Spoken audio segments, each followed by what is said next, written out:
Mais d'abord, les 4 vérités. Caroline Roux reçoit ce matin Nicolas B. Oui, Nicolas B, secrétaire général du Front National, député européen. Hier, Marine Le Pen a lancé officiellement sa campagne à Lyon avec des sondages qui la mettent en tête au premier tour. C'est surtout un combat qu'elle mène contre elle-même pour tenter de rassurer sur sa personnalité et sur son projet.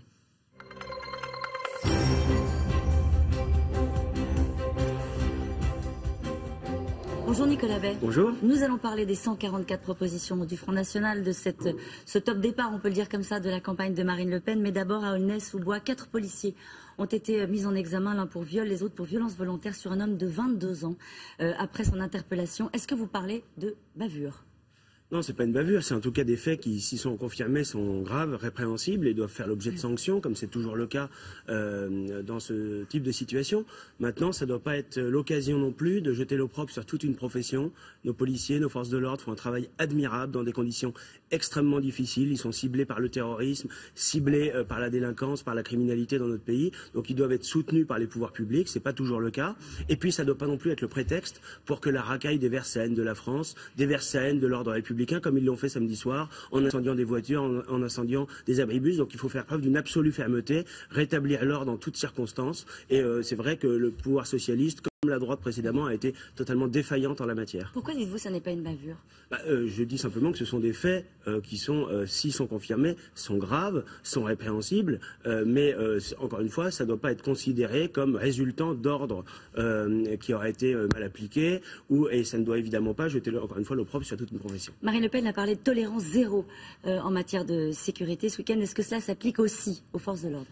Oui, bien sûr, mais je crois qu'il faut bien considérer que nos forces de l'ordre font un travail remarquable et qu'ils doivent faire l'objet d'un soutien effectif des pouvoirs publics. On a effondré leurs effectifs, ça c'est François Fillon et Nicolas Sarkozy.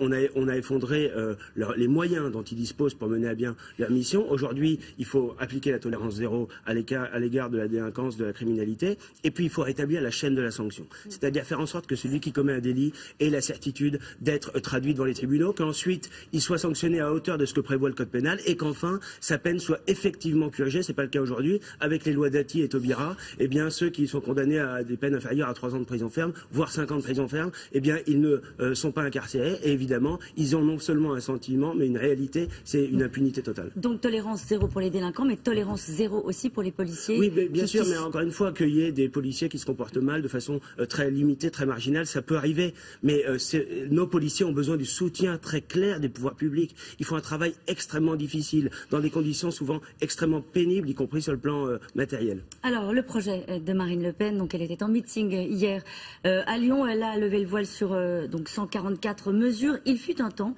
où tout le programme économique reposait sur un point essentiel de votre projet, la sortie de l'euro. Là, les choses sont reformulées d'une drôle de manière. Alors, pardonnez-moi de prendre le temps pour les téléspectateurs de lire ce matin. Il faut attendre le 34e point pour apprendre que Marine Le Pen veut soutenir les entreprises françaises face à la concurrence internationale déloyale par la mise en place d'un protectionnisme intelligent et rétablissement d'une monnaie nationale adaptée à notre économie. Pourquoi c'est si important de jouer sur les mots ? Non, il ne s'agit pas de jouer sur les mots. La sortie de l'euro a jamais été l'alpha et l'oméga de notre projet européen, de notre projet politique, pardon. D'une manière générale, nous voulons retrouver nos souverainetés, c'est-à-dire notre liberté de nation en matière législative, c'est-à-dire que l'Assemblée nationale ne fasse pas que transposer des directives européennes, notre souveraineté territoriale, la maîtrise de nos frontières, notre souveraineté économique et monétaire, c'est-à-dire une monnaie au service de l'économie. Mais notre projet économique, il ne se limite pas à ça. Notre projet économique, c'est à la fois l'État qui joue son rôle, le patriotisme économique, la protection de notre économie, y compris éventuellement par des barrières douanières, c'est cette taxe de 3% qui est évoquée dans le projet, mais un État qui ne joue que son rôle, c'est-à-dire qui permet la liberté d'entreprendre, qui allège la fiscalité, qui allège les charges, les contraintes administratives, qui aujourd'hui paralysent notre économie. On a en fait en France tous les défauts cumulés de l'ultralibéralisme et du socialisme. Et c'est à ça qu'il faut mettre fin. Pour revenir très simplement, très concrètement sur la sortie de l'euro, c'est important, l'euro, les Français l'utilisent tous les jours dans leur vie quotidienne, et il fut un temps, encore une fois, où Marine Le Pen disait « moi j'arrive aux responsabilités ». écoutez, je vais à Bruxelles, etc. Je sors de l'euro, c'était aussi simple que ça, parce qu'il fallait le décider.